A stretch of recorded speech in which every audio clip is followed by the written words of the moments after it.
I walked through the front door, humming a tune I didn't even realize I knew. The apartment smelled like vanilla candles and laundry, my normal homey scent. But something felt off. Too quiet. My chest tightened as I climbed the stairs to my bedroom. When I opened the door, the world stopped. My heart slammed against my ribs. Emily? My Emily. She wasn't alone. My best friend Ryan lay beside her, laughing like I wasn't even there. What the hell is going on? My voice cracked, a mixture of disbelief and fury. Emily froze, her eyes wide. It's not what it looks like. Ryan smirked, rolling onto his side to face me. Oh, come on. You were always too soft to keep her, man. Too soft. Soft. The word hit harder than any punch could. I felt my hands shake, my vision blur. You both, why? I struggled to form the words. Emily scrambled to sit up, her hair falling in her face. I made a mistake. I didn't mean don't. I shouted, my voice echoing in the small room. Don't you dare try to explain. I trusted you. Ryan laughed, sharp and cruel. Trust? That's funny. You trusted her more than anyone, and look how that turned out. I can't believe this, I whispered, my knees threatening to buckle. I wanted to throw something, scream, disappear. How long? Emily's lips trembled. It was just once just once. My voice rose, shaking with rage and heartbreak. Just once? It's not just once, it's everything. My home, my heart, my trust. Do you even realize what you've done? Ryan snorted. Relax. You're overreacting. She's hot. I'm hot tits chemistry. Don't take it so seriously, chemistry. That word made bile rise in my throat. You don't get it. I shouted, stepping forward, hands trembling. Emily, you swore you loved me. You swore we had a future. And you do this in my own bedroom, my own home. Emily's eyes filled with tears. I'm sorry. I don't know what I was thinking. You don't know what you were thinking? I laughed bitterly, though it hurt to make any sound. You knew exactly what you were doing. And Ryan, my best friend, my so-called brother, you knew too. And you both thought I wouldn't find out? Ryan shrugged lazily. I figured it was only a matter of time before you'd see. Guess you're just slow. I felt the room spin. I could barely breathe. I wanted to reach out and shake them, to make them feel even a fraction of the betrayal I felt. But my legs felt weak, my heart like glass, cracking with every beat. I can't, I muttered, pacing the room.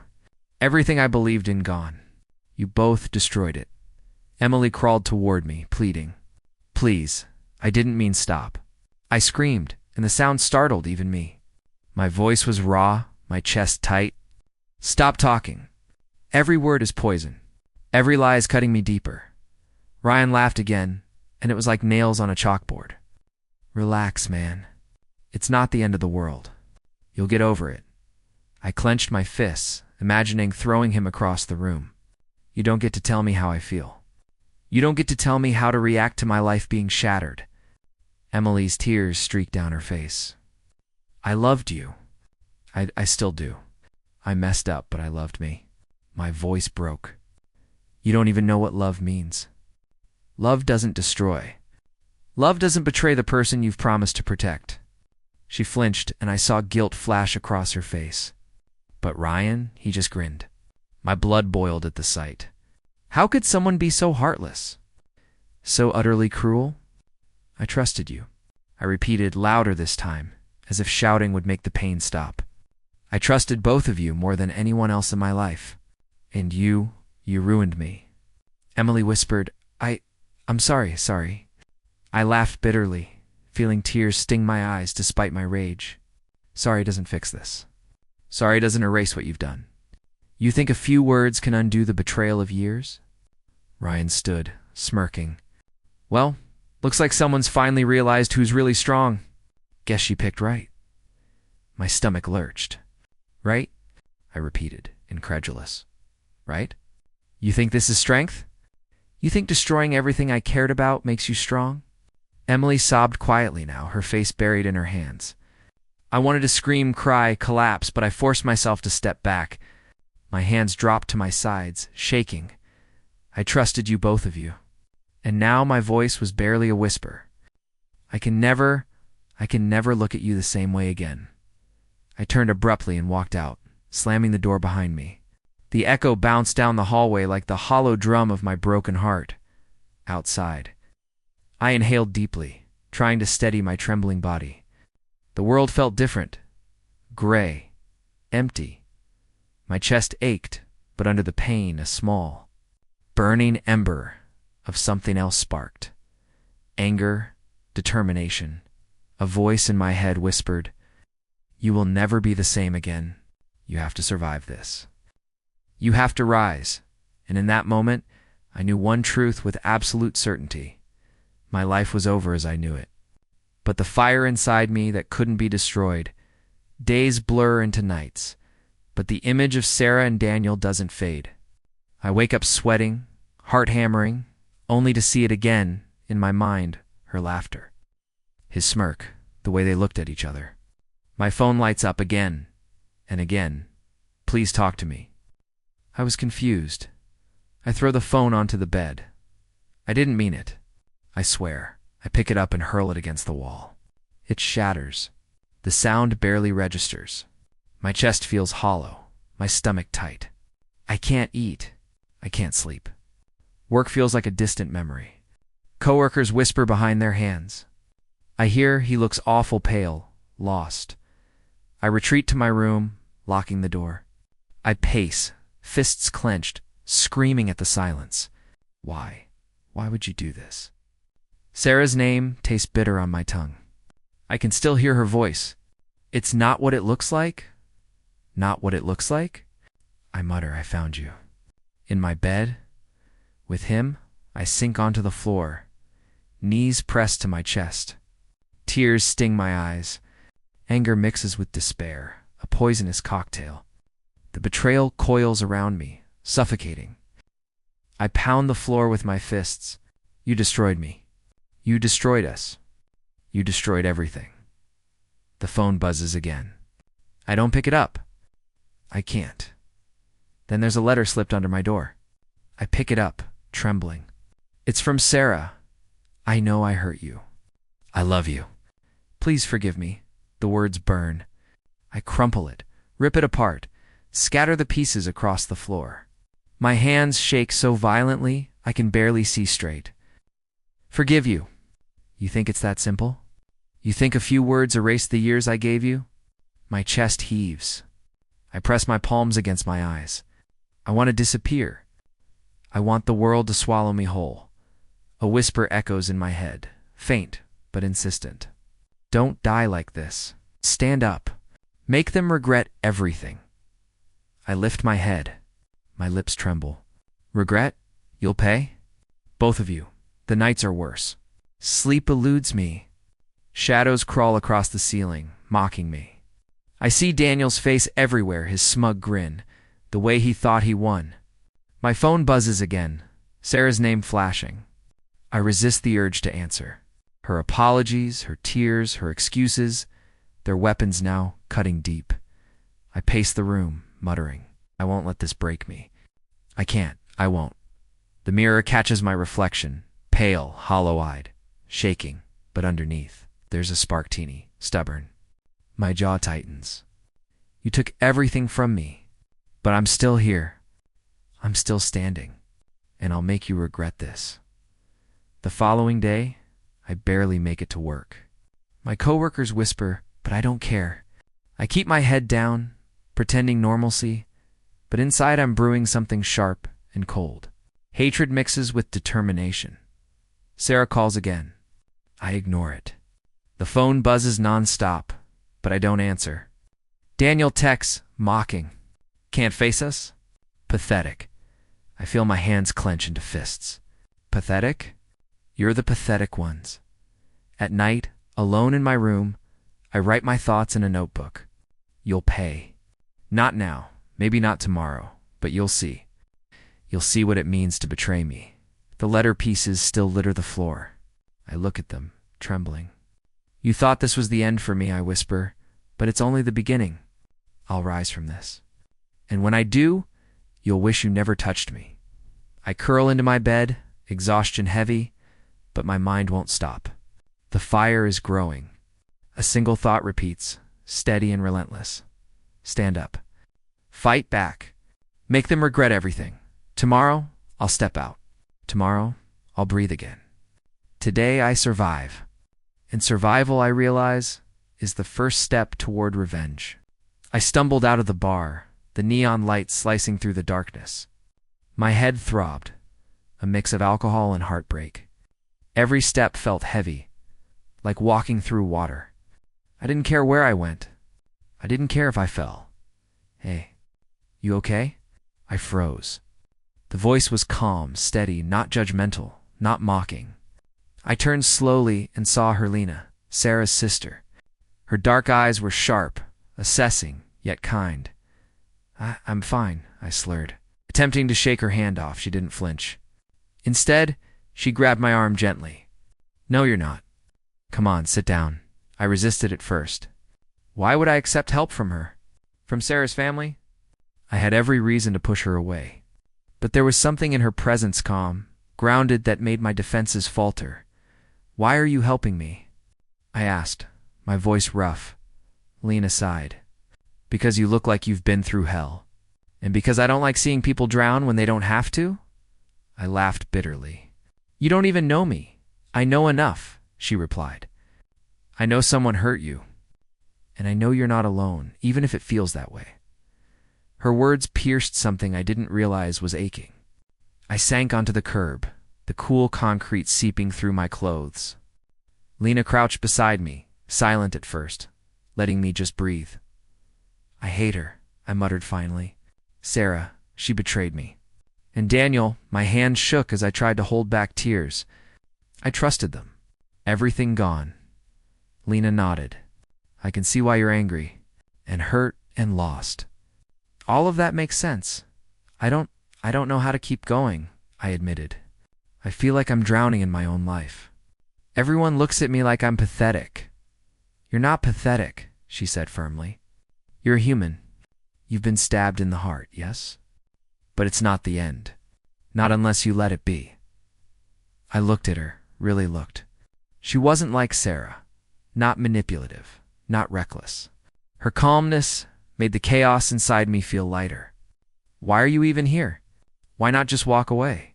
Because someone has to remind you that you can stand up. You're not finished yet. And honestly, you don't need anyone else to define your worth.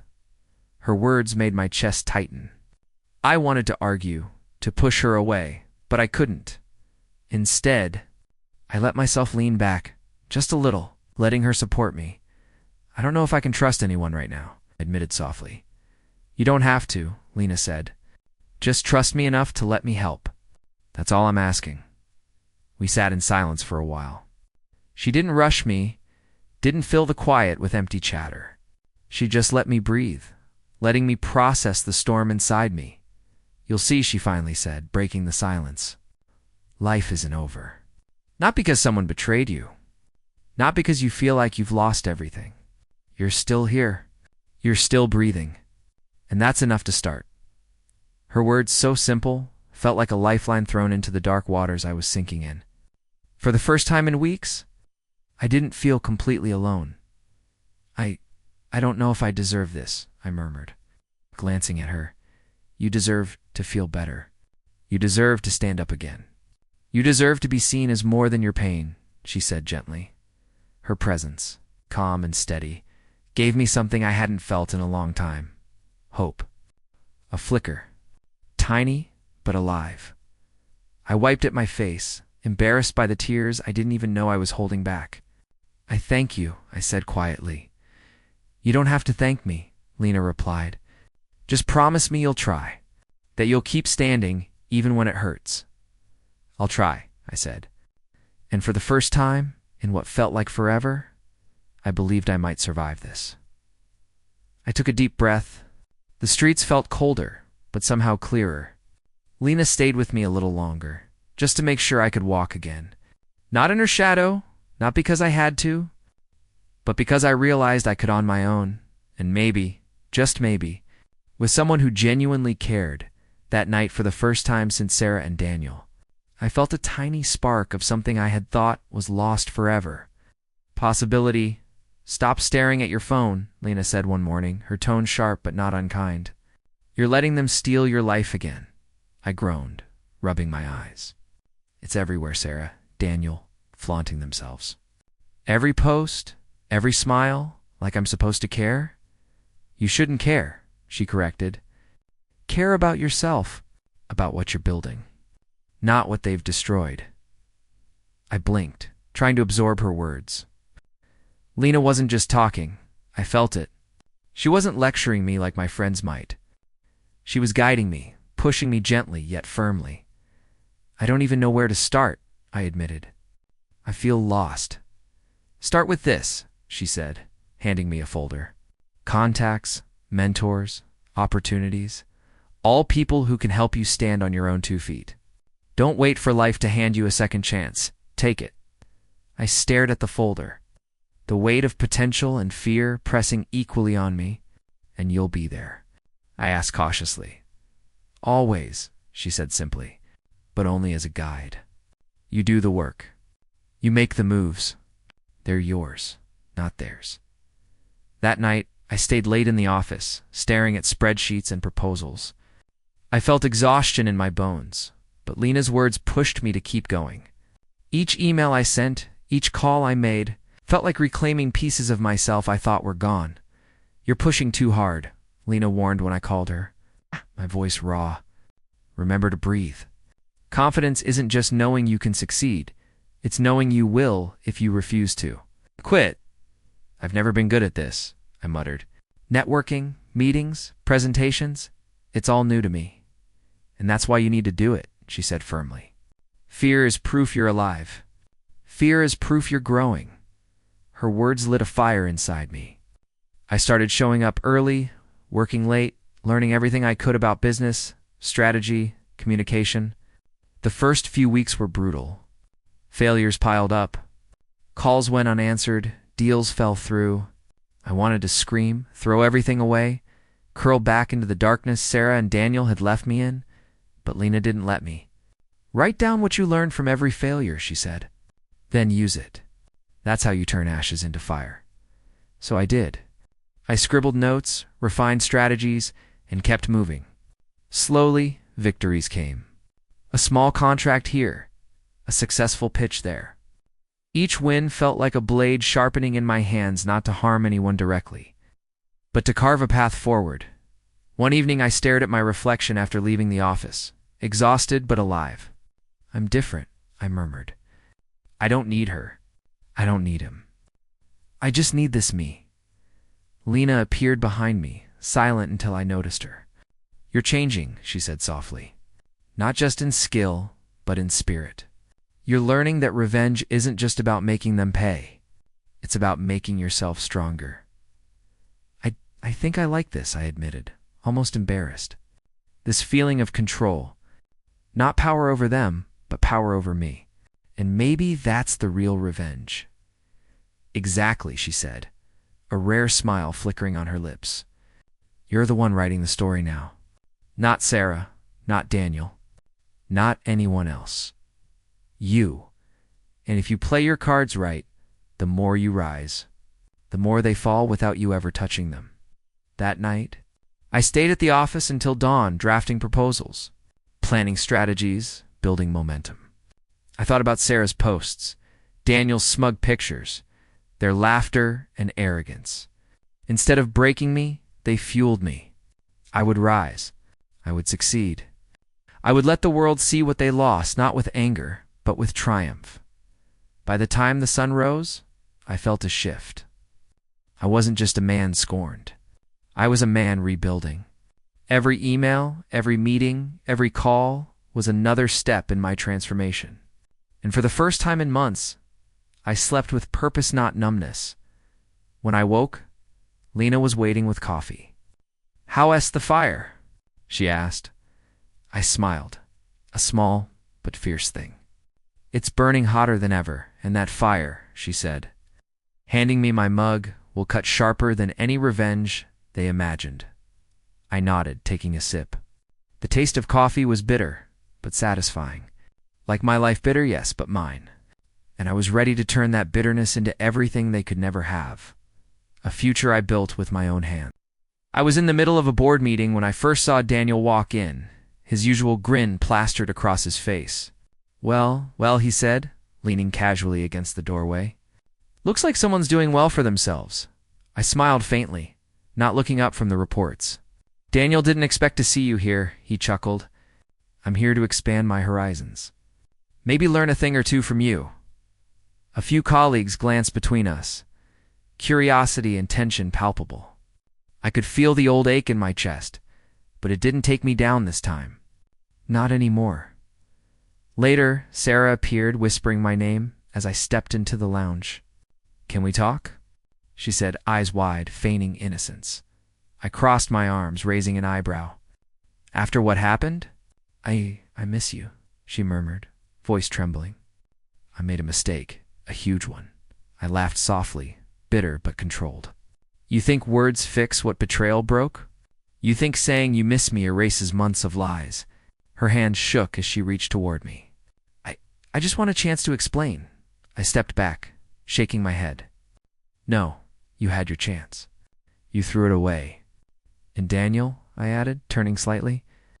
Your charm doesn't work on me either, he smirked, oblivious to the storm behind my calm facade. I've always had a way with people, he said. You have a way of ruining them, I said quietly, letting the words hang in the air. Over the next few weeks, their presence forced me to revisit the pain I'd buried. Daniel tried to impress the team, laughing too loudly at his own jokes, leaning into my office with faux confidence. Sarah lingered in corners, pretending to care, smiling when I glanced at her, hoping I'd crack. But I didn't. Not a single tremor betrayed my control. One evening, I met Lena for coffee, spilling the small details. They're back, I said, stirring my cup. Daniel thinks he's charming everyone? Sarah, she's pretending to be someone I should pity. Lena's eyes were sharp. And are you? I shook my head, a smirk forming. Not even close. I'm watching, learning, planning. She leaned forward, her voice low but intense. Good. Every word, every misstep, every arrogance, they're giving you the power. Don't waste it. I won't, I said, feeling a flicker of satisfaction. Every meeting, every conversation, I'm pulling the ground from beneath them, little by little. They think they're in control. But I've changed the rules. Daniel strutted into a client meeting one day, leaning back with that familiar arrogance. So, you trust me to handle this? He asked, glancing at the client. I smiled, calm and composed. Absolutely. I trust you'll do exactly what I plan. His grin faltered for a moment, confusion flickering in his eyes. I kept it subtle, letting the client believe it was ordinary mentorship. But inside, I was already turning the screws. Sarah tried to approach me again in the office kitchen. Please, just one conversation. I can explain everything. Explain. I echoed, raising a brow. You already did, years ago. You chose him. You chose lies. Your explanation doesn't matter anymore. She froze, her confident act crumbling. For the first time, I saw fear not of me, but of her own failure catching up. I felt a dark thrill, the kind that wasn't hatred, not exactly.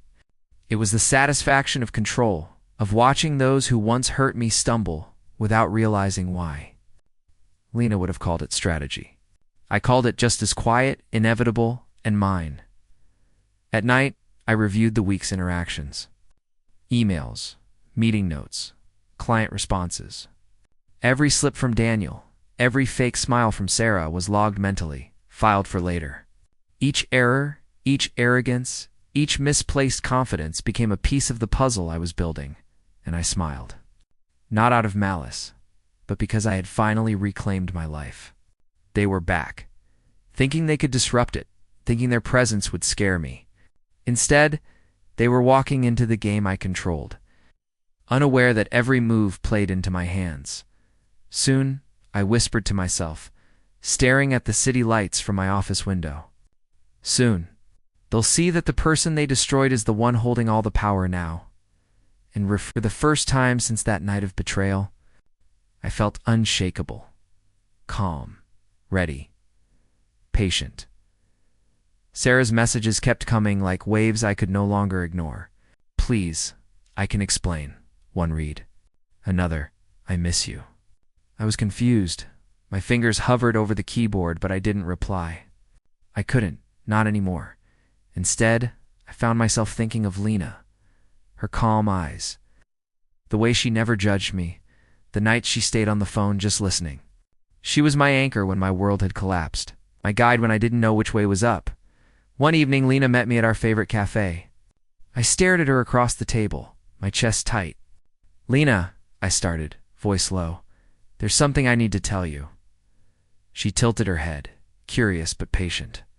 "What is it?" I took a deep breath. I think I've been feeling something more than gratitude, more than friendship. I think my words faltered, heavy with fear. "I think I love you." Her eyes widened slightly and then softened. "You love me?" she whispered. A small, almost shy smile formed. I didn't want to say it first, but I feel the same. I couldn't believe it. All the anger, the heartbreak, the nights of doubt, they had led me here, to a love I never expected. But there it was, steady, real, healing. "Lena, she's Sarah's sister," I said, almost laughing at myself. How could I feel this way? I loved her, and she broke me. She reached across the table, her fingers brushing mine. "You didn't choose her betrayal.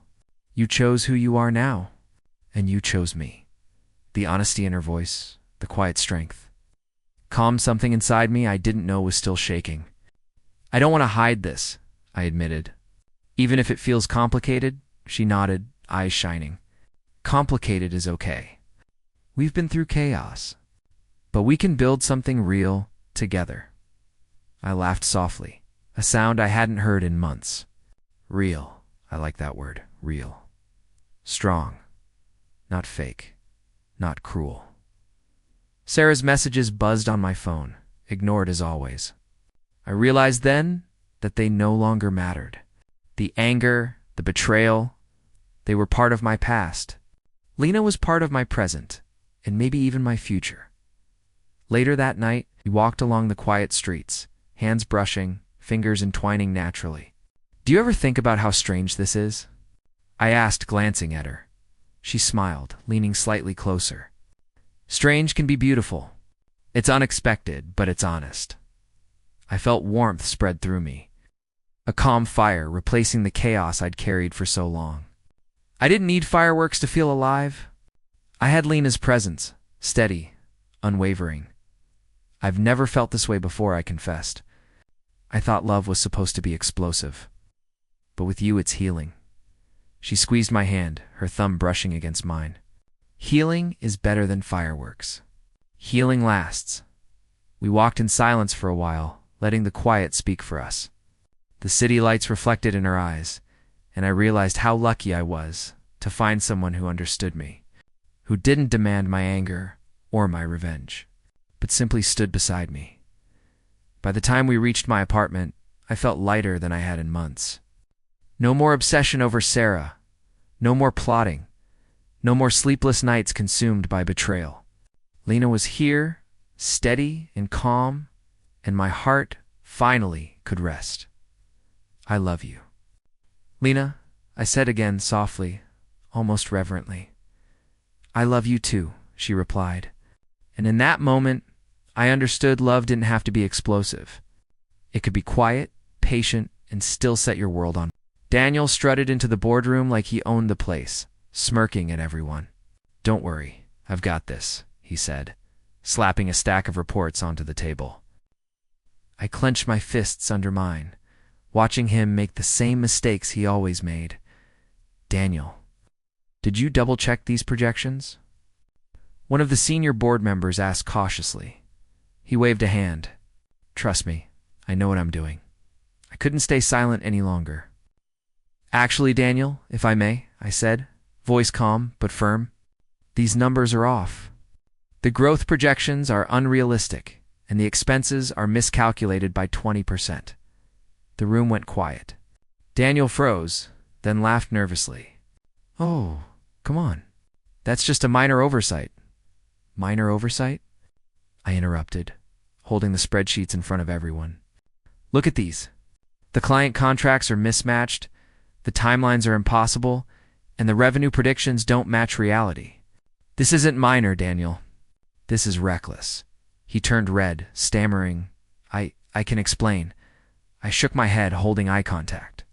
"No explanation needed. The board can see the facts for themselves." Whispers filled the room. Daniel's confident aura crumbled as the board members nodded, reviewing the spreadsheets. I stayed calm, letting him destroy his own image. After the meeting, I walked past him in the hall. He glared at me. "You just had to humiliate me, didn't you?" I smiled faintly. "I didn't humiliate you, Daniel. You did it yourself." I just pointed it out. Sarah appeared behind him, pale and trembling. "Daniel, what is happening?" she asked softly. He avoided her gaze. "It's nothing. I just made a small mistake." She looked at the reports on my desk. Her eyes widened. "Daniel, you lied to me?" He faltered. Sarah's hands shook. "All this time, you weren't the man I thought you were." Her voice cracked. "You're selfish, reckless, unfaithful, even to me." I stepped closer, feeling a strange calm. "Sarah, I hope you see clearly now. I didn't destroy him, he destroyed himself." Tears filled her eyes. I don't know what to do. Can we try again?" I laughed softly, a sound devoid of cruelty, but filled with finality. "Try again?" "No, Sarah. You made your choice, just like Daniel did. And now you're facing the consequences." She sank into the chair, sobbing quietly. I didn't move, didn't comfort her. Part of me had expected anger, screaming, begging, but all I felt was closure. Watching her unravel was the justice I didn't know I needed. Daniel stumbled out, muttering under his breath, furious and humiliated. Sarah remained, clutching her head. Realizing fully for the first time that I had been right all along, I watched her cry. The weight of betrayal and lies falling from my shoulders. "You finally understand," I said softly, more to myself than her. Why didn't you ever say anything before?" She asked between tears. "Because it wasn't my fight," I said. "It was yours and his. I only survived it. I didn't destroy you. You destroyed yourself." Her sobs shook the room. I felt a strange lightness, the hollow ache of heartbreak easing for the first time. Lena appeared behind me, placing a gentle hand on my shoulder. "Are you okay?" she asked, her voice steady. I nodded. "Better than okay. I'm free now. Free from them, from the past, from everything that hurt me." She smiled softly. And I realized that my revenge wasn't in screaming or scheming. It was in standing tall, watching truth reveal itself, and letting them fall by their own mistakes. And for the first time since that night, I felt at peace. The day arrived faster than I expected. My heart raced, but not with fear and anticipation. Lena stood beside me, radiant in white, her eyes calm, strong, full of trust. I squeezed her hand. "You look incredible," I whispered, leaning close so only she could hear. She smiled softly. "So do you." "Ready?" I nodded. "As I'll ever be." The guests murmured as we walked down the aisle. Then I noticed Sarah, sitting in the back row, her face pale, tears threatening to spill. Daniel lingered near the buffet, a drink in hand, his posture slouched, the picture of defeat. "Why is she here?" Lena muttered under her breath. "Curiosity, regret, humiliation," I replied. "Pick one." The ceremony began. Our vows were simple, honest. "I promise to stand by you, to love you through every shadow," I said. Voice steady. "I promise the same," Lena responded, her gaze unwavering. A gasp rippled through the crowd. Sarah's eyes widened, her hand flying to her mouth. Daniel shifted uncomfortably, glancing between us, the reality hitting him. After we exchanged rings, I caught Sarah's gaze. She opened her mouth. "Please, I shook my head slightly. "No apologies, Sarah. None are needed." Actions spoke loud enough. She trembled, lowering her gaze. You don't hate me? I smiled faintly. I don't hate anyone anymore. I've learned that pain can be fuel, not chains. You suffered consequences. That's enough. Daniel muttered something under his breath. I couldn't hear clearly, but the bitterness in his tone was palpable. Later, during the reception, Sarah approached, trying to blend in, tears streaking her cheeks. I never realized I held up a hand. Stop. Seeing me happy isn't punishment, it's the truth. Karma doesn't need my hand. It's already at work. Lena laughed softly beside me. You look calm, almost untouchable. Calm, I agreed. Because I've stopped fighting ghosts. My past doesn't dictate my future. Sarah's voice wavered. I thought you'd hate me forever. I thought I would hate you, I admitted. But hatred is heavy. Love is lighter, Evan, if it's for myself first. Daniel slumped further into his chair, murmuring something incoherent. I could see him, broken, a shadow of the man who tried to control everything. I didn't gloat, didn't savor it aloud. His fall was visible enough, Sarah whispered, almost to herself. Never realized how strong you've become. I said nothing, only smiled faintly. My gaze returned to Lena, the warmth in her eyes grounding me. This is the life I fought for, I thought silently. Not revenge, not hatred, but peace and strength. The photographer snapped photos. Guests congratulated us, clinking glasses. Sarah hovered near the edge, her regret evident in every gesture. Daniel nursed his drink, muttering complaints that no one heard. Later, Lena leaned into me. You've come so far, she said. I had to, I whispered back. Not for them, not even for me. For us. For everything we'll build together. I caught a glimpse of Sarah one last time. Tears streaming, she looked away, finally understanding.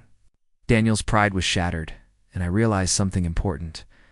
I had won not through anger, not through plotting, but through living well. I squeezed Lena's hand, heart steady.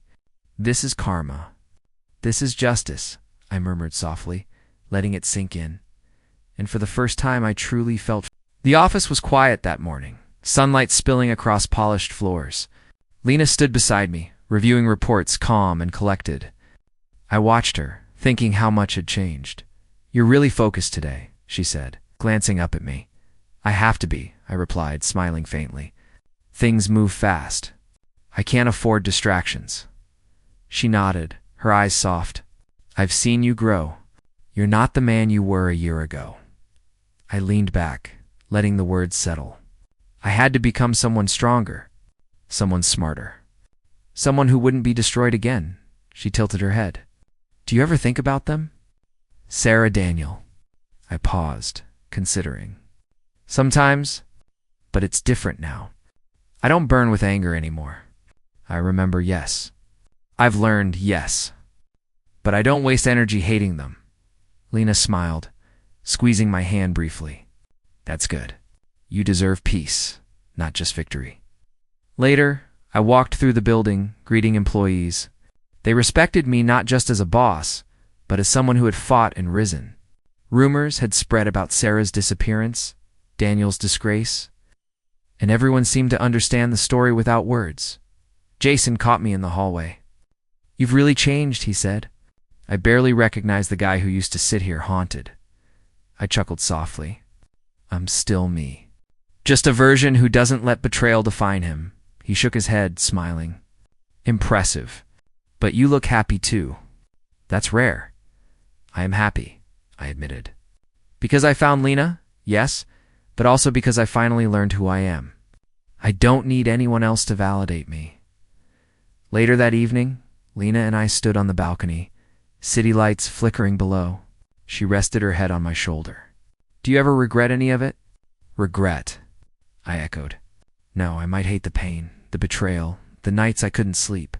But without it, I wouldn't have discovered strength. I wouldn't have found you, she laughed softly. So, in a way, they helped us? I squeezed her hand. Maybe, though, I'd never wish their actions on anyone else. But yes, in a strange, twisted way, it made me whole. I thought about Sarah, hidden away, her choices leaving shadows in her wake. Daniel, once so arrogant, now vanished from my life. I didn't feel joy at their downfall, understanding that life had balanced itself. Do you miss who you used to be? Lena asked. No, I said firmly. I don't. That person was broken. But from that brokenness, I grew. I'm sharper, stronger, and unshakable now. I've learned what truly matters. She smiled, her eyes reflecting the city lights. You become everything you were meant to be. I kissed her forehead gently. And we'll continue building from here, together. Not as the betrayed, not as the victim, but as ourselves. Whole. Finally, looking back at the path that brought me here, I realized betrayal had been the cruelest teacher and the most honest one. Without it, I'd still be lost, still be weak, still be someone else now. I was free, strong, loved,